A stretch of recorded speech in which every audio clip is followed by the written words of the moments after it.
মৰমৰ ছাত্ৰ ছাত্ৰীসকল, আপোনালোকৰ কাৰণে পৃষ্ঠকালী আয়তন অধ্যায়ৰ ওপৰৰ পৰা এই প্ৰশ্নৰ ওপৰত আলোচনা কৰিম। প্ৰশ্নটো মই বহীত লিখি থৈছোঁ, গতিকে ইয়াৰ সমাধান সহজ সৰল পদ্ধতিত কৰিবৰ কাৰণে চেষ্টা কৰিম আৰু অংকটো মই অলপ চুটি নিয়মত কৰিবৰ কাৰণে চেষ্টা কৰিম। তাৰ যিটো নিয়ম পদ্ধতি থাকিব অলপ চুটি হয়, যাতে ছাত্ৰ ছাত্ৰীসকলৰ লাভৱান হয় যাতে। আৰু ছাত্ৰ ছাত্ৰীসকলে অংকটো বুজি পোৱাত যদি সুবিধা হৈছে বা বুজি পোৱাত যদি সহজ হৈছে, তেন্তে মোক কমেণ্ট কৰি জনাব আৰু লগতে মোৰ চেনেলটো প্ৰথমে ছাবস্ক্ৰাইব কৰি ল'ব, লগতে শ্বেয়াৰো কৰিব। তো প্ৰশ্নটো মই এইটো লিখি ৰাখিছোঁ, আপোনালোকে প্ৰথমে প্ৰশ্নটো এবাৰ পঢ়ি চাব, কি উলিয়াব লাগে, কি দিছে প্ৰশ্নত। তো বলক এতিয়া ভিডিঅ'টো আৰম্ভ কৰোঁ, এই অংকৰ সমাধান ভিডিঅ'টোত আৰম্ভ কৰোঁ বলক। ডিয়াৰ ষ্টুডেণ্ট, আজি মই আলোচনা কৰিবলৈ লৈছোঁ নৱমমান শ্ৰেণীৰ গণিতৰ পৃষ্ঠকালী আৰু আয়তন অধ্যায়ৰ ওপৰত, আৰু তাৰ পৰা এই প্ৰশ্নটোৰ ওপৰত আলোচনা কৰিম। প্ৰশ্নটো হ'ল, এটা আয়তাকাৰ কোঠালীৰ হলৰ মজিয়াৰ পৰিসীমা 250 মিটাৰ। ৰং দিয়া খৰচ প্ৰতি বৰ্গ মিটাৰত 10 টকাকৈ। চাৰিওখন বেৰৰ ৰং দিওঁতে 1500 টকা খৰচ হ'ল। হলটোৰ উচ্চতা নিৰ্ণয় কৰা। ইংগিত দিয়া আছিলে প্ৰশ্নটোত চাৰিওবেৰৰ কালি ইকুৱেল পাৰ্শ্বপৃষ্ঠৰ কালি। গতিকে এই প্ৰশ্নটোৰ পৰা প্ৰথমতে আমি গম পাব লাগিব যে প্ৰশ্নটোত কাৰ মান দিয়া আছে। প্ৰশ্নটোত যিটো আয়তাকাৰ কোঠালী অৰ্থাৎ হল আছে, এই হলটোৰ পৰিসীমাৰ মান দিয়া আছে, আৰু তাৰ যিটো চাৰিটা বেৰ আছে, সেই বেৰৰ প্ৰতি বৰ্গ মিটাৰত 10 টকাকৈ খৰচ হৈছিলে, আৰু চাৰিখন বেৰ যেতিয়া সম্পূৰ্ণ ৰং দিছে তেন্তে মুঠ খৰচ হৈছিলে 1500 টকা। তো এনেকুৱা অৱস্থাত সেই হলটোৰ উচ্চতা উলিয়াব লাগে। গতিকে মই এই অংকটো কেনেকৈ কৰিম তোমালোকে চাই লোৱা। প্ৰথমে মই ধৰি ল'ম,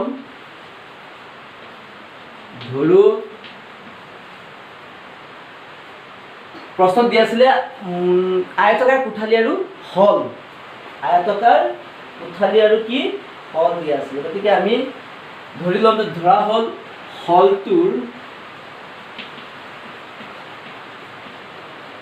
হলটোৰ দিক ইকুৱেল টু এল, কমা দি পেলাই লিখিম প্ৰস্থ ইকুৱেল টু বি, আৰু উচ্চতা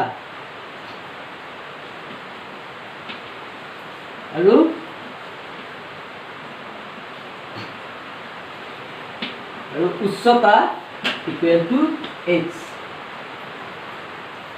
এনেকৈ আমি হলটোৰ দিক এল আৰু প্ৰস্থ বি, উচ্চতা এইচ বুলি ধৰি ল'ম। তাৰপিছত সেই হলটোৰেই বা আয়তাকাৰ কোঠালীৰ পৰিসীমাৰ মান দিয়া আছিলে। গতিকে আমি লিখিম যে পৰিসীমা এতেকে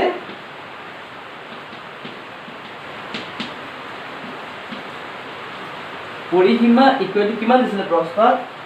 প্ৰশ্নত পৰিসীমাৰ মানটো দিয়া আছিলে 250 মিটাৰ। পৰিসীমাৰ মানটো কিমান দিছিলে? 250 মিটাৰ। এতিয়া আমি কি কৰিম যে সেই আয়তাকাৰ কোঠালীৰ যিটো পৰিসীমাৰ মান দিছিলে, সেই পৰিসীমাৰ ঠাইত পৰিসীমাৰ সূত্ৰটো লিখি দিম। আমি জানো পৰিসীমাৰ সূত্ৰ হৈছে 2 ইনটু দিক যোগ প্ৰস্থ, আৰু ইফালে 250 আছিলে, সেই 250টো আমি লিখিম। লিখি দিয়াৰ পিছত ইয়াৰ পৰা এল প্লাছ বিটো ৰাখি দিলোঁ, 2টো সিফালে গুচি গ'লে সমান চিহ্নৰ ভগ্নাংশৰ তলত যাব 250। তো 250ত এই 2 কিমান বাৰ যাব? 125 বাৰ যাব।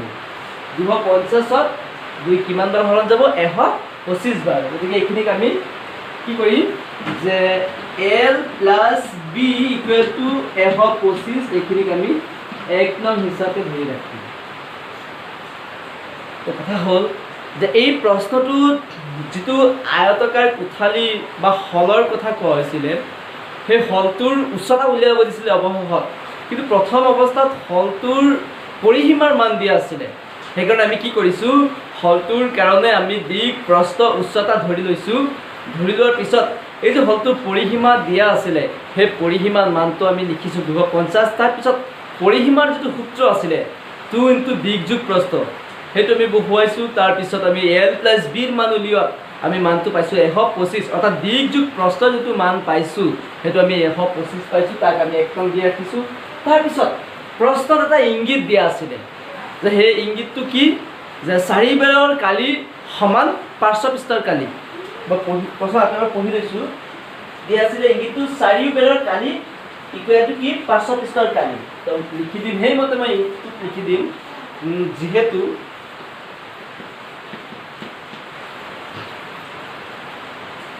চাৰি বেৰৰ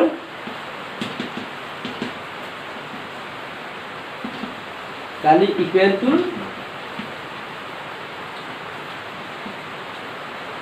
পাৰ্শ্বপৃষ্ঠৰ কালি। আকৌ চাইছোঁ 4 বেৰৰ কালি ইকুৱেল টু পাৰ্শ্বপৃষ্ঠৰ কালি। তো আমি এনেকৈ 4 বেৰৰ কালি লিখিছোঁ ইকুৱেল টু পাৰ্শ্বপৃষ্ঠৰ কালি দিছোঁ। এতিয়া কথা হ'ল, আমি জানো পাৰ্শ্বপৃষ্ঠৰ কালি মানে আয়তকাৰ বস্তু পাৰ্শ্বপৃষ্ঠৰ কালি সূত্ৰ হৈছে 2 ×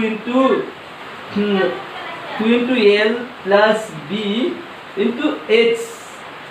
এইটো হৈছে 4 বেৰৰ পাৰ্শ্বপৃষ্ঠৰ কালিৰ সূত্ৰ। আৰু ইয়াত 4 বেৰৰ কালি কি হ'ব, সেই যে প্ৰশ্নত দিয়া আছিলে যে প্ৰতি বৰ্গ মিটাৰত মানে ৰং দিয়াৰ খৰচ আছিলে 10 টকা, আৰু প্ৰশ্নত কোৱা আছিলে যে যেতিয়া 4খন বেৰত ৰং দিয়া হৈছিলে তেতিয়া মুঠ খৰচ হৈছিলে 1500 টকা।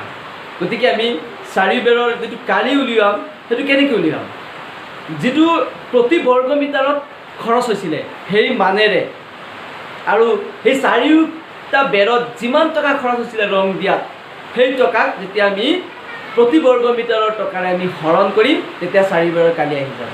গতিকে মুঠ যিটো টকা আছিলে সেইটো আছিলে 1500। আমি ইয়াত লিখিছোঁ 4 বেৰৰ কালি 15। 4 বেৰৰ প্ৰশ্নটোত কিমান আছিলে, কিমান 1500 নহয়, 15,000। 4খন বেৰত ৰং দিওঁতে 15,000 টকা খৰচ হৈছিল। গতিকে আমি ইয়াত লিখি দিম 15,000। আৰু প্ৰতি বৰ্গ মিটাৰত কিমান টকা হৈছিলে, প্ৰতি বৰ্গ মিটাৰত খৰচ হৈছিলে 10 টকা। তো আমি ইয়াত লিখি দিম 10 টকা লিখি দিম। তো আমি লিখিছোঁ 4 বেৰৰ কালি কেনেকৈ উলিয়াইছোঁ, প্ৰতি বৰ্গ মিটাৰত খৰচ দি পেলাই মুঠ যিটো 4 বেৰত খৰচ হৈছিলে সেই টকাক আমি কি কৰিছোঁ, হৰণ কৰিছোঁ। আৰু এইফালে লিখি দিছোঁ 2 × L + B × H, মানে এইটো পাৰ্শ্বপৃষ্ঠৰ কালিৰ সূত্ৰ হয়। এইখিনি লিখাৰ পিছত ইয়াত 0 0 কেঞ্চেল হ'ব, তো ইয়াত থাকিব কিমান 1500। আৰু ইয়াত 2 এইটো L + B, এই 1 নঙত আমাৰ দিয়া আছে L + Bৰ মানটো কিমান 125, আৰু ইয়াৰ লগত আছে কি H। এতিয়া আমি কি কৰিম, পৰৱৰ্তীখিনি আমি এই ছাইডত মানে এইফালে কৰি দিছোঁ কিয়নো আমাৰ বৰ্ডত জেগা কম আছে। তো আমি ইয়াৰ পৰা Hৰ মান উলিয়াম। এতিয়া যদি আমি Hৰ মান উলিয়াই দিওঁ, Hৰ মান উলিয়ালে Hৰ লগত থকাখিনি ভগ্নাংশৰ তলত গুচি যাব। 2 আৰু কিমান 125, আৰু 1500 ক'ত থাকিব ওপৰত ভগ্নাংশৰ তলত, এইটো হৰ এইটো লগ। এতিয়া আমি কি কৰিম, 2ৰে বা 5ৰে কাটিলে 5 125ত 5 বাৰ নহয়, 5 125ত 25 বাৰ, 5 125ত কিমান বাৰ 25 বাৰ। এতিয়া 5ৰে কাটিলে 3 বাৰ, 5 0 0 বাৰ, আকৌ এই 0 0 বাৰ। তাৰপিছত কি কৰিম আমি, আকৌ 5ৰে কাটিলে 5 বাৰ, 5ৰে 3 কাটিলে 6 বাৰ, 0 কাটিলে 0 বাৰ। তাৰপিছত আকৌ আমি এই 5 2 × 10 হয়, মানে এই 10 দি পেলাই 7ত কাটিলে কিমান বাৰ যাব 6 বাৰ। অৰ্থাৎ আমি Hৰ যিটো মান পাইছোঁ এইটো কিমান পাইছোঁ 6, এককটো দি দিম মিটাৰ। তো আমি Hৰ যিটো মান পাইছোঁ এইটো 6 পাইছিলোঁ। H মানে কোন আছিলে, হলটোৰ উচ্চতা। তো প্ৰশ্নত আমাক উলিয়াব দিছিলে হলটোৰ উচ্চতা কিমান, তো সেই মৰ্মে হ'ল হলটোৰ উচ্চতা 6 মিটাৰ। গতিকে এইটোৱে আছিলে এই অংকটোৰ সমাধান। যদি আপোনালোকৰ অংকটো বুজি পোৱাত ভাল লাগিছে বা সহজ হৈছে বুজি পোৱাত, আপোনালোকে নিশ্চয় মোৰ চেনেলটো ছাবস্ক্ৰাইব কৰি শ্বেয়াৰ কৰিব, সেইটো আশা থাকিল। ধন্যবাদ। পৰৱৰ্তী ভিডিঅ'ত লগ পাম।